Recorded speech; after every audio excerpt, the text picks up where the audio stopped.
Lotus reality and agro farming వారు premium farm land projects మన పొలం ఫేజ్ 1, 2 మరియు 3 కంప్లీట్ చేసుకొని మన పొలం phase 4 Wasar village at Narayana Khed లో ఆగస్టు 15 ఇండిపెండెన్స్ డే రోజు గ్రాండ్ లాంచ్ చేయడం జరుగుతోంది. లాంచింగ్ మరియు ఇండిపెండెన్స్ డే సందర్భంగా 5 గుంటాస్ ల్యాండ్ అవుట్ రేట్ లో బుక్ చేసుకున్న వారికి 1,50,000 రూపాయల డిస్కౌంట్ తో పాటు 2 గ్రాముల గోల్డ్ ఫ్రీగా ఇస్తున్నారు. పూర్తి వివరాలకు సంప్రదించండి. ఓం శ్రీమాత్రే నమః. నా పేరు మురళీధర శర్మ. నేను హైదరాబాద్ పుప్పాలగూడలో ఉన్నటువంటి మణికొండ ఏరియాలో గోల్డెన్ టెంపుల్ వద్ద నివాసం ఉంటాను. ఈరోజు నేను ఈ వీడియోలో మీకు ముఖ్యంగా ఆశ్వీజ మాసం అంటే రాబోయేటువంటి ఈ నెల ఆశ్వీజ మాసంలో అక్టోబర్ నెల మనకు ఇంగ్లీష్ క్యాలెండర్ ప్రకారం చూసినట్టయితే అక్టోబర్ నెలకు ఈ రాశి ఫలితాలు గోచార రీత్యా ఎలా ఉంటాయి అనేది చెప్పే ప్రయత్నం చేస్తాను. ముందుగా మనము ఈ గోచారం అర్థం చేసుకోవాలి అని అంటే కొంత గ్రహాల గురించి ఆ గ్రహాలు ఎక్కడ ఉన్నప్పుడు ఎలాంటి ఫలితం ఇస్తాయనేటువంటి విషయం కూడా మనకు కొంత అవగాహన ఉండాలి. ముందు ఆ విషయం చెప్తాను.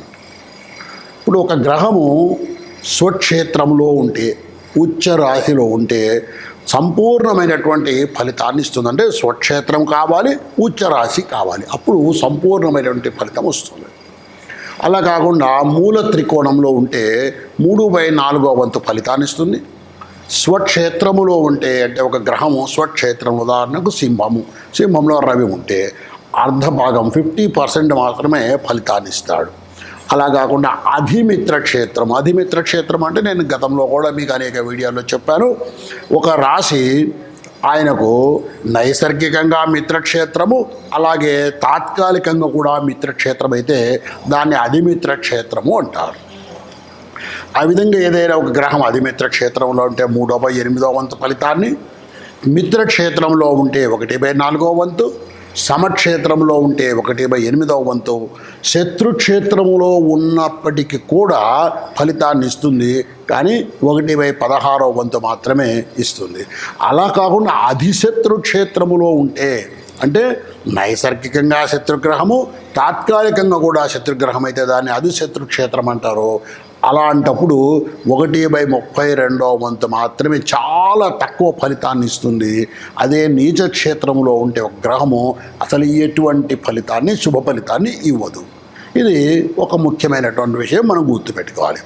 అలాగే ఒక పాపగ్రహమైనా సరే, శుభగ్రహమైనా సరే, నీచ క్షేత్రంలో అయినా, పాపక్షేత్రంలో అయినా లేదా శత్రుక్షేత్రంలో అయినా ఉన్నట్టయితే ఆ భావాన్ని, ఉదాహరణకు ఇప్పుడు ధనస్థానము 2వ ఇంట వృషభ రాశి అనుకుందాము, అక్కడ అది శత్రుక్షేత్రం రవికి, అక్కడ రవి ఉంటే గనక ఆ భావాన్ని చెడగొడతాడు, ఆ భావాన్ని ఫలితం ఇవ్వడు, వ్యతిరేక ఫలితాలు ఇచ్చే అవకాశం ఉంటుంది ఎక్కువగా.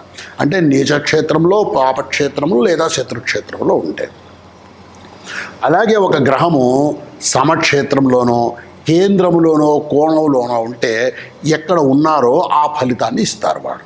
అలా కాకుండా మిత్రక్షేత్రంలో, స్వక్షేత్రంలో, ఉచ్చ స్థితిలో, మూల త్రికోణంలో ఉంటే కనుక అధికమైనటువంటి ఫలితాన్ని ఇస్తారు. అంటే మనం ఒక గ్రహం ఎక్కడ ఉన్నప్పుడు ఎలాంటి ఫలితాన్ని ఇస్తుంది అనేది ముందుగా మనం ఒక అవగాహనకు వచ్చే ప్రయత్నం చేస్తున్నాం. అలాగే ఒక గ్రహము కేంద్ర ఆధిపత్యము కలిగి ఉండవచ్చు, లేదా కేంద్ర స్థితిని కూడా కలిగి ఉండవచ్చు.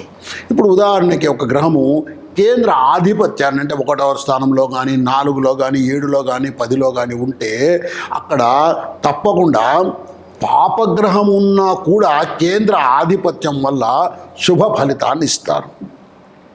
అలా కాకుండా అది ఆధిపత్యం కాకుండా కేవలం కేంద్రంలో పాపగ్రహం ఉంటే అది ఆ భావాన్ని పాడు చేసి పాప ఫలితాన్ని ఇచ్చేటువంటి అవకాశం ఉంది.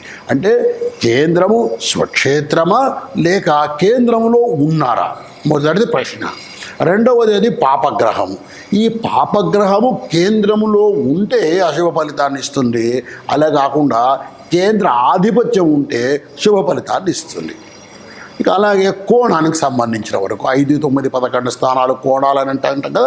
ఈ కోణాల్లో ఉన్నప్పుడు కూడా శుభగ్రహాలు లేదా ఆధిపత్యం ఉంటే 2 ఫలితాలు ఇస్తారు. అంటే కోణంలో శుభగ్రహం ఉండి ఆధిపత్యం కూడా ఉంటే 2 ఫలితాలను కూడా ఇస్తారు. అలా కాకుండా పాపగ్రహము ఉంటే ఆధిపత్యం ఉంటే కేవలము తను ఉన్న స్థానం ఫలితం మాత్రమే ఇస్తాడు తప్ప తన స్వస్థాన ఫలితాన్ని ఇవ్వలేడు. ఈ విధంగా పాపగ్రహం అంటే కేంద్ర స్థితిలో శుభగ్రహం ఉన్నప్పుడు 2 ఫలితాలు, తన యొక్క అసలు స్థితి ఏమిటి దానివల్ల వచ్చే ఫలితము తను ఉన్న స్థానం యొక్క ఫలితాన్ని ఇస్తాడు. పాపగ్రహము కోణ స్థితిలో ఉంటే కేవలము కోణస్థితిలో ఉన్నటువంటి ఆ భావ ఫలితాన్ని మాత్రమే ఇస్తాడు పాపగ్రహం. ఇది కొంత ముఖ్యమైనటువంటి అంశం. మనకు ఒక గ్రహము ఎంత ఫలితాన్ని ఇస్తుంది అనేటువంటిది. తర్వాత గోచారం అన్నప్పుడు మనకు ఇంకొక విషయం కూడా ఏంటంటే గ్రహాలు సంచారం చేస్తూ ఉంటాయి. అవి అలా ఒక చోట స్థిరంగా ఉండవు. జాతకరీత్యా మనం పరిశీలించుకున్నప్పుడు అవి జాతకం మనం పుట్టినప్పుడు తయారు చేసినటువంటి రాశి చక్రంలో అవి ఎక్కడ ఉన్నాయో అక్కడే ఉన్నట్టుగా మనం భావాలు ఫలితాలు చూసుకుంటాం. గోచారం అన్నప్పుడు పంచాంగం తీసుకొని పంచాంగ రీత్యా గ్రహము ఏ రాశి నుంచి ఏ రాశికి వెళ్ళింది, అక్కడ ఎలాంటి ఫలితాన్ని ఇస్తుంది అనేది మనం తెలుసుకుంటాం. అంటే గ్రహ సంచారం, గ్రహం యొక్క కదలిక. ఈ గ్రహం యొక్క కదలిక ఎలా ఉంటుందంటే రవి బుధ శుక్ర గ్రహాలు, ఈ 3 గ్రహాలు కూడా నెలకొక్కసారి ఒక్కొక్క గ్రహాన్ని మారుతూ ఉంటాయి. చంద్రుడు 2.5 రోజులకే ఒక రాతిని మారిపోతాడు. రవి బుధ శుక్ర గ్రహాలు ఒక నెలకొకసారి ఒక రాతిని మారుతాయి. చంద్రుడు 2.5 రోజుకే ఒక రాతిని మారిపోతాడు. అలా కాకుండా కుజుడు 45 రోజులకు ఒకసారి, అంటే ఉదాహరణకి ఇప్పుడు మేషంలో ఉన్నాడు, ఈ రోజు వచ్చాడు మేషంలోకి, ఈ రోజు నుంచి 45 రోజులకు వృషభంలోకి వెళ్ళిపోతాడు కుజుడు. ఇక గురువు సంవత్సరానికి ఒకసారి ఒక రాశి మారుతాడు. అంటే ఇప్పుడు ఉదాహరణకు మీరు మేషరాశిలో జన్మించారు, మీకు ఇప్పుడు మేషంలో గురువు ఉన్నాడు అనుకుందాం, లేదా వృషభ రాశిలో జన్మించారు, ప్రస్తుతం వృషభంలో గురువు ఉన్నాడు. మళ్ళీ వృషభంలోకి గురువు రావాలంటే 12 సంవత్సరాల కాలం పడుతుంది. ఒక్కొక్క రాశిని ఒక్కొక్క సంవత్సర కాలం ఆయన ఉండి అక్కడ ఆ ఫలితాన్నిచ్చి గురువు ముందుకు పోతాడు. అలాగాక శని చూసినట్టయితే 2.5 సంవత్సరాలకు ఒక్కసారి ఒక రాశి మారిపోతాడు. అంటే ఒక్కసారి ఈ 12 రాశులు తిరిగి రావటానికి 30 సంవత్సరాలు పడుతుంది. ప్రస్తుతము కుంభరాశిలో శని ఉన్నాడు. మరలా కుంభరాశిలోకి రావాలంటే ఆయన ఒక్కొక్క రాశిని 2.5 సంవత్సరాలు అలా తిరిగి చివరికి మళ్ళా కుంభరాశిలోకి వచ్చేటప్పటికి 30 సంవత్సరాల కాలం పడుతుంది. ఈ విధంగా గ్రహాలు సంచారం చేస్తూ ఉంటాయి. అందువల్ల మనము ఎక్కువ కాలము ఒక రాశిలో ఉండేటువంటి గ్రహాలు గురువు శని. గురువు 1 సంవత్సర కాలం ఉంటాడు, శని 2.5 సంవత్సరాల కాలం ఉంటాడు. మిగతా అలా కాకుండా రవి బుధ శుక్ర గ్రహాలు అయితే 1 నెలనే ఉంటారు. కుజుడైతే కేవలం 45 రోజులు ఉంటాడు. చంద్రుడైతే కేవలం 2.5 రోజులు మాత్రమే ఉంటాడు. ఈ విధంగా గ్రహ సంచారం ఉంటుంది. ఇంకా ఒక ముఖ్యమైనటువంటి విషయము గ్రహ దృష్టి. అంటే మనం ఇప్పుడు గ్రహం ఎక్కడ ఉన్నప్పుడు ఎటువంటి ఫలితాలను ఇస్తారు అనేటువంటి విషయాన్ని తెలుసుకున్నాము. అలాగే గ్రహాలు ఎప్పుడు ఎంతెంత కాలం సంచారం చేస్తాయని తెలుసుకున్నాం. ఇక 3వది ముఖ్యమైన విషయము గ్రహ దృష్టి. ఏ గ్రహము ఏ రాశి నుంచి ఏ రాశిని చూస్తుంది అనేటువంటి విషయాన్ని.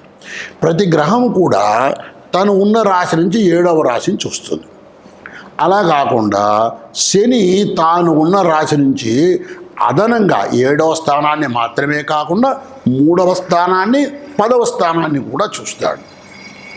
ఇక కుజుడు తను ఉన్నటువంటి స్థానం కాకుండా, తను ఉన్న స్థానం నుంచి 7వ స్థానాన్ని కాకుండా అదనంగా 4, 8 స్థానాలను కూడా చూస్తాడు. అలాగే గురువు 5, 9 స్థానాలను చూస్తారు. అంటే రాహుకేతువులను మినహాయిస్తే రవి చంద్ర కుజ బుధ గురు శుక్ర శని అనేటువంటి ఈ 7 గ్రహాల్లో శని కుజ గురువులకు 7వ దృష్టి కాకుండా అదనంగా కూడా దృష్టి ఉంటుంది. ఇప్పుడు ఇది శుభగ్రహంగా ఉన్నప్పుడు శుభ ఫలితాలు, గురు దృష్టి ఉన్నప్పుడు శుభ ఫలితాలు వస్తుంటాయి. అలా కాకుండా శని దృష్టి కుజ దృష్టి ఉన్నప్పుడు అశుభ ఫలితాలు వస్తుంటాయి. ఈ విధంగా మనకు ఈ గ్రహాల యొక్క దృష్టులు అంటే మనం ఒక గోచారం తెలుసుకోవడము, పంచాంగం చూసుకొని మన గోచార ఫలితాన్ని తెలుసుకోవాలంటే ముందు గ్రహం ఎక్కడ ఉంది, ఎటువంటి దృష్టి కలిగి ఉంది, మూడవది ఏ స్థితిలో ఉంది, అంటే వక్రస్థితి కూడా ఉంటుంది. దీనికి గ్రహాలను 3 విభాగాలుగా చూడొచ్చు మనం. బింబగ్రహాలు, తారాగ్రహాలు, ఛాయాగ్రహాలు అని 3 విధాలుగా చూడవచ్చు.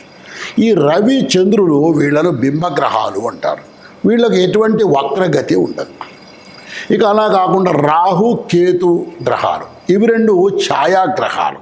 ఇవి ఎప్పుడూ వక్రగతిలోనే తిరుగుతుంటాయి. అంటే 2 గ్రహాలు రవిచంద్రులు పోయారు, రాహుకేతువులు పోయారు. మిగిలిన 5 గ్రహాలు కుజ, బుధ, గురు, శుక్ర, శని, వీటిని తారాగ్రహాలు అంటారు. వీటికి వక్రస్థితి కూడా కలుగుతుంటుంది. వక్రస్థితి అంటే వెరగ మార్గంలో నడవవు.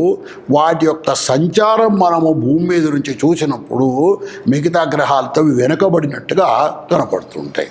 ఈ విధంగా వక్రస్థితిలో కూడా ఉంటూ ఉంటాయి గ్రహాలు. కాబట్టి మనము ఈ గహనము ఎలా ఉంది, ఏ ఏ ఏ గ్రహము వక్రస్థితిలో ఉంది, పాపగ్రహము వక్రస్థితిలో ఉంటే అంటే కుజ, శని ఇలాంటి గ్రహాలు వక్రస్థితిలో ఉంటే పాప ఫలితాన్ని ఇస్తాయి. శుభగ్రహాలు వక్రస్థితిలో ఉంటే శుభ ఫలితాన్ని కూడా ఇస్తాయి. గురువు ప్రత్యేకించి వక్రస్థితిలో ఉన్నప్పుడు ఏ రాశిలో ఉంటే ఆ రాశి ఫలితాన్ని ఇస్తాడు. మిగిలిన గ్రహాలు అలా కాదు. ఇప్పుడు ఉదాహరణకు ప్రస్తుతం ఈ ఆశ్వీజ మాసంలో లేదా ఈ అక్టోబర్ నెలలో చూసినట్టయితే వృషభ రాశిలో ఉన్నటువంటి గురువు వక్రస్థితిలో ఉన్నాడు. అక్కడ ఆ స్థానాన్ని బట్టి ఫలితం ఇస్తాడు. శని ఇతర గ్రహాలు అంటే మనం చెప్పుకున్నట్టుగా కుజ, బుధ, శుక్ర, శని గ్రహాలు ఇవి వాటికన్నా ముందు అంటే ఇప్పుడు ఉదాహరణకి ఇప్పుడు కుంభంలో ఉన్నటువంటి శని వక్రస్థితిలో ఉన్నాడు. అంటే మకర రాశి యొక్క ఫలితాన్ని ఆయన ఇస్తాడు. ఈ విధంగా మనం ఫలితాలు తెలుసుకునేటప్పుడు ముందుగా ఆ గ్రహం యొక్క లక్షణం ఏంటి, శుభగ్రహమా పాపగ్రహమా, తర్వాత ఎక్కడ ఉన్నారు, తర్వాత ఏ స్థితిలో ఉన్నారు, ఏ దృష్టిని కలిగి ఉన్నారు, ఈ విధంగా ఇన్ని విషయాలను మనం సమగ్రంగా పరిశీలించి మనము ఒక నిర్ణయానికి రావాలి. మనకు గోచార రీత్యా ఇప్పుడు ప్రస్తుతం ఈ నెలలో లేదా ఈ 6 నెలల్లో ఈ 3 నెలల్లో ఎటువంటి ఫలితాలు వచ్చే అవకాశం ఉందనేది తెలుసుకునే ప్రయత్నం చేయవచ్చు. ఇప్పుడు మనము మిథున రాశిలో జన్మించినటువంటి వ్యక్తులకు అక్టోబర్ నెలలో 3/10/2024 నుంచి 1/11/2024 వరకు అంటే ఆశ్వీజ మాసములో ఎలాంటి పరిస్థితి, ఎలాంటి గ్రహ ఫలితాలు ఉండే అవకాశం ఉంది తెలుసుకునే ప్రయత్నం చేద్దాం. అంటే మనం ఇప్పుడు మిథున రాశిలో జన్మించినటువంటి జాతకుల యొక్క గోచార ఫలితాలు తెలుసుకుంటున్నాం. ఎలాగా అంటే ముందుగా మనము గ్రహస్థితిని పరిశీలించాలి. గ్రహస్థితిని పరిశీలించినట్లయితే ఈ మిథున రాశిలో పాపగ్రహమైనటువంటి కుజుడు ఉన్నాడు. పైగా అది కుజునికి శత్రుక్షేత్రం, కుజశ్చ బుద్ధిపక్షేది, అక్కడ శత్రుక్షేత్రంలో పాపగ్రహమైనటువంటి కుజుడు ఉన్నాడు. దీని వలన కొంత దుష్ఫలితాలు ఈ జాతకులు ఎదుర్కోవలసి వస్తుంది. ఈ మిథున రాశిలో జన్మించినటువంటి జాతకులు అక్టోబర్ 2024 నెలకు ఫలితాలు చూసుకున్నప్పుడు కర్కాటకంలో ఎటువంటి గ్రహం లేదు, సింహంలో ఎవరూ లేరు, కన్యలో 4వ స్థానం ఉంటే మిథునం నుంచి 4వ ఇంట్లో రవి, చంద్ర, బుధ, కేతు గ్రహాలు ఉన్నాయి. ఇది బుధుడికి స్వక్షేత్రము. అలాగే తనకు శత్రువు అయినటువంటి చంద్రుడు కూడా ఇక్కడ ఉన్నాడు. అలాగే పాపగ్రహమైనటువంటి రవి కూడా ఇక్కడే ఈ 4వ ఇంట్లోనే ఉన్నాడు. అలాగే కేతువు కూడా ఇక్కడే ఉన్నాడు. ఇక తులలో 5వ ఇంట శుక్రుడు ఉన్నాడు. 9వ ఇంట కుంభంలో శని వక్రస్థితిలో ఉన్నాడు. 10వ ఇంట రాహువు మీనంలో ఉన్నాడు. 11లో ఎవరూ లేరు. 12వ ఇంట వ్యయస్థానంలో గురువు వక్రస్థితిలో ఉన్నాడు. ఇది మనకు ఉన్నటువంటి గ్రహస్థితి. ఈ అక్టోబర్ మాసంలో ఈ మిథున రాశిలో జన్మించినటువంటి జాతకులకు ఈ గ్రహస్థితి స్థిరంగా ఉంటుందా అంటే కాస్త మార్పులు చెందుతూ ఉంది. రవి 18వ తారీఖున 18 అక్టోబర్ నాడు కన్యా రాశి నుంచి తులారాశికి వెళ్తున్నాడు. అలాగే కుజుడు కూడా 21/10 అంటే దాదాపు నెల అయిపోతుంది. 21/10 నాడు కర్కాటకంలోకి వస్తున్నాడు. మిథునంలో నుంచి కర్కాటక రాశిలోకి కుజుడు వస్తున్నాడు. ఇక బుధుడు అక్టోబర్ 11వ తారీఖు అంటే ఒక 10 రోజుల కాలంలోనే కన్య నుంచి ఆయన కూడా తులారాశికి వస్తున్నాడు. శుక్రుడు ఇప్పుడు ప్రస్తుతము తులారాశిలో ఉన్నాడు. ఈయన 16/10 నాడు వృశ్చిక రాశికి వెళ్తున్నాడు. గురువు 10/10 చెప్పాను కదా, గురువు 12వ ఇంట వృషభ రాశిలో ఉన్నాడు అని చెప్పి ఈ గురువు ప్రస్తుతానికి రుజుమార్గంలోనే ఉన్నా కూడా 10/10 అక్టోబర్ 10వ తారీఖు నాటి నుంచి ఆయనకు వక్రస్థితి ఏర్పడుతూ ఉంది. అలాగే శని కుంభంలో స్వక్షేత్రములో ఈ మిథున రాశి వాళ్లకు 9వ ఇంట ఈ శని ఉన్నాడు. ఈ శని వక్ర మార్గంలో జూన్ 30 నుంచే ఉన్నాడు, వక్రగతిలో ఉన్నాడు. ఈ విధంగా ఇలాంటి గ్రహస్థితి ఈ మిథున రాశిలో జన్మించినటువంటి జాతకులకు ఉంది. మరి ఈ గ్రహస్థితిలో ఉన్నటువంటి ఈ జాతకులకు ఎలాంటి పని చేస్తున్న వాళ్ళకి ఎలాంటి ఫలితాలు ఉంటాయి మనము తెలుసుకునే ప్రయత్నం చేద్దాం. ముఖ్యంగా మనకు విద్యార్థుల గురించి ఎందుకు తెలుసుకోవాలి, వీళ్ళ యొక్క ఈ గ్రహస్థితి ఎందుకు తెలుసుకోవాలంటే వీళ్ళు ఎక్కువగా టార్గెట్ అంటే వాళ్ళు మేము ఇది సాధించాలి, అది సాధించాలి, ఐఐటికి వెళ్ళాలి, ఐఐఎంకు వెళ్ళాలి, లేకుంటే మెడిసిన్ చదవాలి, ఇంజనీరింగ్ చదవాలి, ఇలాంటి కోరికలతో వాళ్ళు జీవితంలో అభివృద్ధి గురించి వాళ్ళు ఎక్కువగా ప్రయత్నం చేస్తుంటారు. మరి అలాంటి వాళ్ళకి ఎలాంటి పరిస్థితి ఉంటుంది, మనకు పరిష్కారం కనుక ఏదైనా సమస్య ఉంటే దానికి పరిష్కారం కూడా తెలుసుకోగలిగితే బాగుంటుంది. అందువల్ల ముందుగా ఈ విద్యార్థులకు ఎలా ఉండే అవకాశం అంటే మిథున రాశిలో జన్మించినటువంటి వాళ్ళు విద్యార్థి దశలో ఉంటే వాళ్ళకి ఎలా ఉంటుంది. వీళ్లకు చతుర్థ స్థానమైనటువంటి కన్యలో స్వక్షేత్రంలో బుధుడు ఉన్నాడు, 4వ ఇంట బుధుడు. అలాగే పంచమ స్థానములో శుక్రుడు కూడా ఉన్నాడు. కాబట్టి వీళ్లకు ముఖ్యంగా మ్యాథమెటిక్స్ చదివేటువంటి వాళ్ళు ఎవరైనా ఉంటే, అలాగే కామర్స్ వ్యాపార శాస్త్రాన్ని చదివే వాళ్ళు కూడా ఎవరైనా ఉన్నట్టయితే తప్పకుండా వీళ్లకు చాలా మంచి స్థితి ఉండే అవకాశం ఉంది. ఎందువల్ల బుధుడు స్వక్షేత్రంలో 4వ ఇంట ముఖ్యంగా విద్యార్థులకు ఈ 4వ ఇల్లు ప్రధానమైనటువంటిది కాబట్టి ఈ చతుర్థ స్థానంలో ఈ బుధుడు ఉండడం వల్ల మంచి ఫలితాలు ఈ గణిత శాస్త్రము వ్యాపార శాస్త్రము చదివే వాళ్ళకు ఉండే అవకాశం ఉంది. అయితే ఇక్కడ మరొక విషయం కూడా మనం గమనించినట్టయితే ఈ కన్యా రాశిలోనే పాపగ్రహమైనటువంటి రవి కేతువులు కూడా ఉన్నారు. పాపగ్రహముతో ఎప్పుడైతే ఈ బుధుడు కలుస్తాడో ఈయన కూడా అలాంటి లక్షణాలని చూపించేటువంటి పరిస్థితులు. అది కూడా కాక అదనంగా మనకేమైంది, ఈ కన్యా రాశిలోనే చంద్రుడు కూడా ఉన్నాడు, మనఃకారకుడైనటువంటి చంద్రుడు. ఈ బుధుడికి చంద్రుడు ఒక శత్రుగ్రహం. చూడండి, ఈ విధంగా ఇలాంటి కాంబినేషన్లు అంటే బుధుడు మనకు మంచి స్థితిలో, ఉన్నత స్థితిలో, ఉచ్చ స్థితిలో, స్వక్షేత్రంలో ఉన్నా కూడా ఈ పాపగ్రహాల కలయిక వల్ల, శత్రుగ్రహం యొక్క కలయిక వల్ల ఏమవుతుంది, మనకు శుభ ఫలితాలు వచ్చేది ఉన్నా కూడా ఒత్తిడి బాగా ఉండే అవకాశం ఉంది. ముఖ్యంగా చంద్రుడు అక్కడ ఉండడం వలన, కేతువుతో కలుసుకొని ఉండడం వలన ఈ విద్యార్థి దశలో ఉన్నటువంటి వాళ్లకు కాస్త ఒత్తిడి, మానసికమైనటువంటి ఒత్తిడి ఎక్కువగా ఉండే అవకాశము స్పష్టంగా కనబడుతుంది. వీళ్ళకు ఇంకొకటి కూడా ఏంటి, పంచమంలో తులలో శుక్రుడు ఉన్నాడు కాబట్టి తప్పకుండా వీళ్ళు ఈ నెలలో ఆశించిన ఫలితాలని విద్యార్థులు పొందగలుగుతారు. మంచి అవకాశాలు వీళ్ళకు వస్తాయి, బాగా విద్యలో రాణించే అవకాశం ఉంది. మరి ఈ మానసిక ఒత్తిడిని ఏ విధంగా ఎదుర్కోవాలి అంటే, మానసిక ఒత్తిడిని ఎదుర్కోవడానికి ప్రత్యేకించి చంద్రుడి ప్రభావం వల్ల కలిగేటువంటి మానసికమైనటువంటి ఒత్తిడికి మనం ముఖ్యంగా చేయవలసింది ధ్యానం. ఈ ధ్యానం చేసినట్టయితే ప్రత్యేకించి సాయంకాలం పూట ఏదో స్కూల్ నుంచో కాలేజీ నుంచో ఇంటికి వచ్చిన తర్వాత కాస్త కాళ్ళు మొహం కడుక్కొని లేదా సాయంకాలం స్నానం చేసే అలవాటు ఉంటే స్నానం చేసుకొని కాస్త ఒక 10-15 నిమిషాలు ధ్యానం చేయటం వల్ల మనసు కుదుటపడే అవకాశం ఉంది. అలాగే చంద్రుడికి సంబంధించినటువంటి మంత్రం కానీ శ్లోకం కానీ తీసుకొని దాన్ని చదవడం వల్ల దాన్ని జపం చేయడం వల్ల కూడా తప్పకుండా ఈ మానసిక ఒత్తిడిని ఈ విద్యార్థులు ఎదుర్కొనే అవకాశం ఉంది. కానీ వీళ్ళకు ఉన్నటువంటి శుభం ఏమిటి అంటే బుధుడు శుక్రుడు కూడా మంచి సపోర్టు ఇస్తూ ఉన్నారు విద్యార్థులకు. ఇక మరో రకమైనటువంటి వృత్తిలో ఉండేవాళ్ళు సినీ రంగంలో ఉండేవాళ్ళు.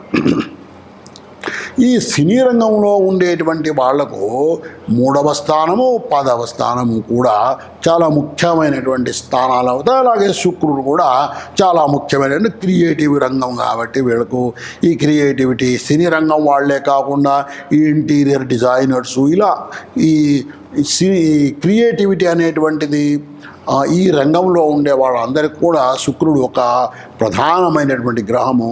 ఆయన తులలో స్వక్షేత్రంలో ఉన్నాడు. ఈ మిథున రాశి వాళ్లకు ప్రత్యేకించి ఆయన 5వ స్థానంలో ఉన్నాడు.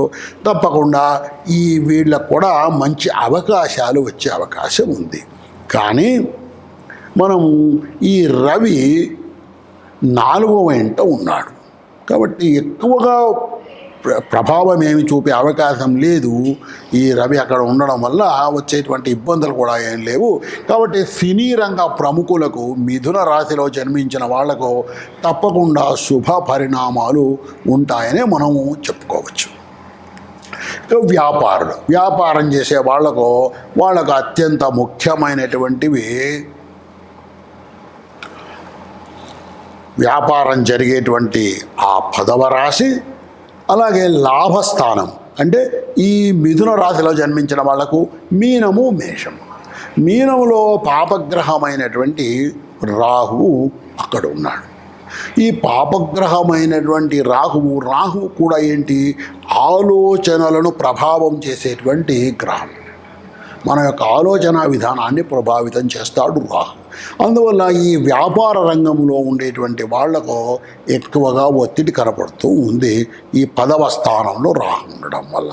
అలాగే 11వ స్థానములు అంటే మేషరాశికి అధిపతి లాభస్థానాధిపతి అయినటువంటి కుజుడు కూడా మిథునంలో శత్రుక్షేత్రంలో ఉన్నాడు. కాబట్టి కాస్త వీళ్ళు నష్టాలను పొందే అవకాశం కూడా కనపడుతుంది. కాబట్టి ఈ అక్టోబర్ నెలలో వ్యాపారం చేసేవాళ్ళు ఎటువంటి వ్యాపారస్తులైనా సరే కాస్త జాగ్రత్తగానే ఉండాలి. ఎందువల్లంటే 10వ స్థానంలో రాహువు పాపగ్రహం ఉండడం వల్ల ఒత్తిడి పెరిగే అవకాశం ఉంది. అలాగే 11వ స్థానంలో ఎటువంటి శుభగ్రహ దృష్టి లేదు, శుభగ్రహాలు లేవు. శుక్రుడి దృష్టి ఉంది, తులారాశి నుంచి శుక్రుడి దృష్టి ఉంది. కానీ దానికన్నా కూడా కుజుడు ఆ లాభస్థాన అధిపతి అయినటువంటి కుజుడు ఈ మిథునంలో శత్రుక్షేత్రంలో ఉండడం వల్ల కాస్త నష్టాలను కూడా వీళ్ళు చూసే అవకాశం ఉంది. అలాగే ఉద్యోగంలో వృత్తుల్లో ఉండేవాళ్ళు వాళ్ళకు కూడా 10వ స్థానంలో మీనరాశిలో మిథున రాశిలో జన్మించినటువంటి జాతకులకు 10వ స్థానంలో మిథున రాశిలో రాహు ఉండడం వలన వీళ్ళ మీద కూడా బాగా ఒత్తిడి ఉండే అవకాశం కనపడుతుంది. ఇక రాజకీయ నాయకుల గురించి మనం పరిశీలించినట్టయితే వీళ్ళకు కూడా 10వ స్థానంలో రాహు ఉన్నాడు. కాబట్టి వీళ్ళు కాస్త జాగ్రత్తగా ఉండడమే మంచిది. అలాగే ఈ శని యొక్క ప్రభావం కూడా ఈ రాజకీయ నాయకులకు శని రవి కూడా బాగా ప్రభావితం చేసేటువంటి గ్రహాలు. ఈ శని వక్ర మార్గంలో వక్ర స్థితిలో ఉన్నాడు ఇప్పటికే, కానీ స్వక్షేత్రంలో ఉన్నాడు. వక్ర క్షేత్రంలోనూ ఉన్నా కూడా 8వ స్థానం యొక్క ఫలితాలను ఇస్తాడు. కాబట్టి వీళ్ళు తప్పనిసరిగా రాజకీయ నాయకులు అనేటువంటి వాళ్ళు ఎందువల్లంటే వీళ్లకు శనిగ్రహం యొక్క ప్రభావం వీళ్ళ మీద ఎక్కువగా ఉంటుంది. ఆ శనిగ్రహం యొక్క ప్రభావం వల్లనే శనిగ్రహం యొక్క స్థితి వల్లనే వీళ్ళు రాజకీయాల్లోకి వెళ్తారు. రవి శని ఈ 2 గ్రహాలు చాలా ప్రధానమైనటువంటి పాత్ర పోషిస్తుంటాయి ఈ రాజకీయ నాయకుల జీవితాల్లో. ఈ శని కుంభంలో ఉండడం వలన ఆయన మకర రాశి 8వ స్థానం యొక్క ఫలితాలను ఇస్తాడు. 8ము ఆయుష స్థానం యొక్క ఫలితాలను ఇస్తాడు. కాబట్టి కాస్త రాజకీయ నాయకులుగా ఉండేటువంటి వాళ్ళు అసలే 10వ స్థానంలో రాహు ఉన్నాడు, అలాగే ఈ 9వ ఇంట వక్రస్థితిలో శని ఉన్నాడు. కాబట్టి తప్పకుండా వాళ్ళ ఆరోగ్య విషయంలో, అప్పుల విషయంలో కాస్త జాగ్రత్తగా ఉండడమే అవసరం అనిపిస్తుంది. ఇప్పుడు మనము పూర్తిగా పరిశీలించినట్టయితే విద్యార్థులకు శుభస్థితి కనపడుతుంది. కాస్త మానసిక ఒత్తిడి మినహాయించి మిగిలిన ఇబ్బందులు లేవు. సినీ రంగ ప్రముఖులకు అంతా బాగానే ఉంది, వాళ్ళకి ఎటువంటి ఇబ్బంది లేదు. వ్యాపారము, ఉద్యోగము, రాజకీయ నాయకులకు ముఖ్యంగా ఈ 3 రంగాల్లో ఉన్నటువంటి వాళ్ళు కాస్త శివ దర్శనం, శివాలయానికి వెళ్ళి దర్శనం చేసుకోవడము, అలాగే రాహు యొక్క ప్రభావం ఉంది కాబట్టి తప్పకుండా అవకాశం ఉంటే విష్ణువాలయాన్ని కూడా సందర్శించవచ్చు. వీళ్ళు శివాలయమైనా విష్ణువాలయమైనా దర్శించాలి. శివాలయాన్ని దర్శించేటటువంటి తప్పకుండా సాయంకాలం పూట, ప్రత్యేకించి సోమవారాలు సాయంకాలం పూట కనుక శివాలయం వెళ్ళి శివ దర్శనం చేసుకున్నట్టయితే తప్పక దీనివల్ల కలిగేటువంటి, అంటే ఈ రాహు యొక్క ఒత్తిడి, శని యొక్క ఒత్తిడి, ఈ వ్యాపార రంగంలో ఉండే వాళ్లకు, ఉద్యోగ రంగంలో ఉండే వాళ్లకు, అలాగే రాజకీయ నాయకులకు ప్రత్యేకించి శివాలయ దర్శనం చేయడం వల్ల తప్పకుండా ఈ అక్టోబర్ నెలలో మిథున రాశిలో జన్మించినటువంటి జాతకులకు తప్పకుండా ఈ శని రాహు యొక్క ప్రభావం తగ్గి శుభ ఫలితాలు కలిగే అవకాశం ఉంది. ఓం శ్రీమాత్రే నమః.